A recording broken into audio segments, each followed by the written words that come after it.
음, 안녕하세요, 리스너 여러분. 오늘은 불교 경전이죠. 법망경의 아주 흥미로운 부분을 같이 좀 파헤쳐 볼까 합니다. 이게 부처님과 가르침에 대한 뭐랄까 상반된 평가 속에서 칭찬이나 비난의 마음을 어떻게 다스릴지, 그리고 또 그 당시에 세상 보는 눈, 이른바 견해들을 부처님은 어떻게 보셨는지 그런 이야기예요. 네, 맞아요. 이게 그냥 겉으로 보이는 칭찬 뭐 그런 걸 넘어서는 거죠. 더 깊은 이해에 대한 이야기입니다. 부처님께서는 제자들에게 그 외부 평가에 흔들리지 않는 법, 그리고 세상에 대한 여러 주장들, 그냥 견해들의 본질을 보는 지혜, 이걸 강조하셨어요. 아, 그 시작이 재밌잖아요. 부처님 일행 뒤를 따라오던 스승이랑 제자가 있었는데 네네, 수피야하고 브라흐마다타. 맞아요. 스승은 계속 부처님을 막 비난하고 제자는 완전 칭찬하고 이걸 본 다른 제자들이 저 사람들 왜 저러나 하고 이게하고 있었죠. 바로 그때 부처님께서 딱 중요한 말씀을 하시죠. 누가 뭐 자신이나 가르침, 승가를 비난하더라도 절대 화내거나 기분 나빠하지 말라는 거예요.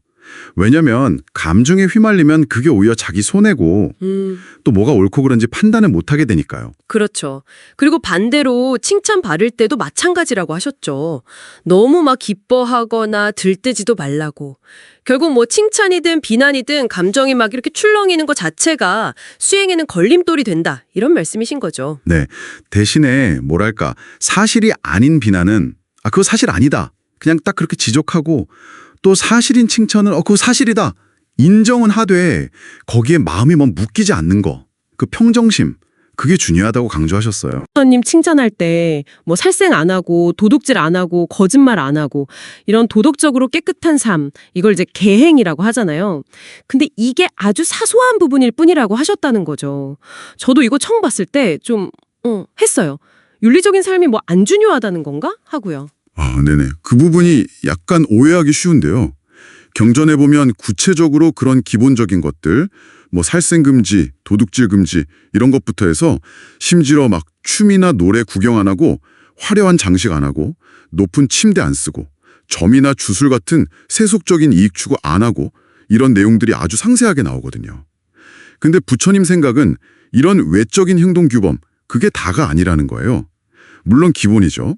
하지만 그것만으로는 열애를 진짜로 이해하고 침찬하는 건 아니다. 이런 맥락이죠.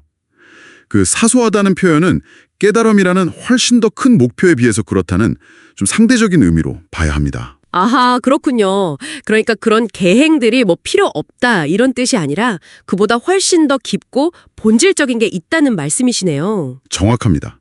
부처님은 바로 그 더 깊고 보기 어려운 법들을 스스로 깨달아서 선언하셨고 그게 바로 사람들이 자신을 진짜 칭찬해야 할 이유라고 하시는 거예요. 그 핵심이 뭐냐?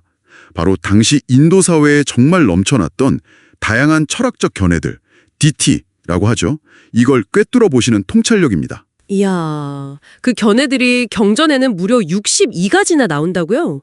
예를 들면 어떤 것들이 있었나요? 네, 세상이랑은 자아가 영원하다 이렇게 보는 견해가 있고요. 아니면 죽으면 그냥 다 끝이다 이런 견해도 있고 또 세상이 유한하다 무한하다 뭐 이런 논쟁들 심지어는 세상이 그냥 우연히 생겨났다거나 아니면 어떤 질문에도 막 교묘하게 답을 피하는 그런 방식까지 정말 다양했어요. 사람들이 각자 다른 안경 쓰고 세상을 보는 거랑 비슷하다고 할까요? 여기서 진짜 흥미로운 점은 부처님께서는 그 수많은 견해들이 도대체 왜 생겨났는지 그 뿌리까지 다 알고 계셨다는 점 같아요. 뭐 예를 들어 어떤 명상 체험에서 나왔다거나 아니면 막 논리적으로 따지다 보니 그렇게 됐다거나 특정 종교적 믿음에서 나왔다거나 이런 것까지요. 바로 그겁니다. 중요한 건 각각의 견해가 뭐냐 이걸 따지고 싸우는 게 아니고요. 그 견해가 어떤 경험, 어떤 생각에서 나왔고 또 어떤 한계를 가지고 있으며 거기에 집착하면 어떤 결과가 오는지 이걸 다 꿰뚫어 보신 거죠. 열애는 이 모든 견해들의 어떤 매력과 위험성 그리고 거기서 벗어나는 길까지 완전히 알고 계셨던 겁니다. 결국 그러니까 겉으로 보이는 행동, 계행을 칭찬하는 걸 넘어서서 이처럼 모든 견해의 본질을 꿰뚫어 보고 또 그 어떤 것에도 집착하지 않음으로써 완전한 자유, 해탈을 이루신 것, 이것이야말로 열애를 진정으로 칭찬할 이유다. 이 말씀이군요. 네, 그렇습니다. 모든 견해를 이해는 하되 그 어느 것에도 얽매이지 않는 자유로움. 이것이 법망경에 우리에게 던지는 아주 중요한 메시지 중 하나라고 할 수 있겠죠. 와, 오늘 이 법망경 이야기를 통해서 겉모습 너머의 본질을 보는 눈, 그리고 칭찬이나 비난, 나아가서 세상의 온갖 견해들로부터 자유로워지는 그런 지혜를 좀 엿볼 수 있었던 것 같습니다. 네.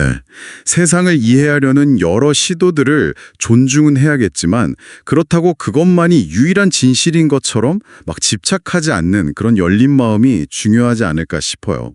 자, 그럼 마지막으로 리스너 여러분께 질문 하나 던져보겠습니다. 나는 세상을 이해하기 위해서 어떤 견해라는 안경을 쓰고 있을까요? 혹시 그 안경에 너무 익숙해진 나머지 다른 풍경을 볼 가능성 자체를 놓치고 있지는 않을까요? 다음 시간에 더 깊은 이야기로 찾아뵙겠습니다.